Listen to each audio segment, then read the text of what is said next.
এই যে ভিডিওটা, এটা পূর্ব মেদিনীপুর জেলার তাজপুর অঞ্চলের।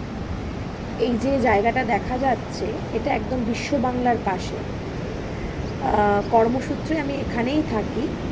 এটি আমার মামার এবং তার এক সহকর্মীর দুজনের পার্টনারশিপে এই প্রপার্টিটা দেখাশোনার দায়িত্ব আমার। আমি একদম সমুদ্রের কাছেই এই প্রপার্টিটির মধ্যে আমি থাকি এবং এখানে 7খানা রুম আছে, যেটা আমরা এটা চালাই একদম সি বিচের কাছে। জায়গাটা খুবই সুন্দর এবং একদম প্রকৃতির কাছাকাছি।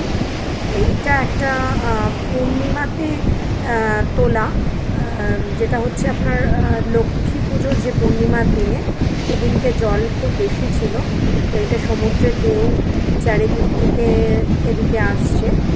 এই পাশের জমিটা একটা ফাঁকা জমি, এখানেও আপনার গার্ডওয়াল হয়েছে কিন্তু পুরোপুরি কমপ্লিট হয়নি।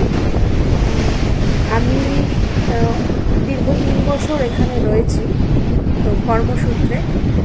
তো আমি এই বিষয়ে আপনাদেরকে ধীরে ধীরে জানাবো যে কীভাবে একটা রিসর্ট চালাতে হয়, কীভাবে আমরা এই রিসর্টটাকে চালাই, সম্পূর্ণটা জানাবো আপনাদেরকে।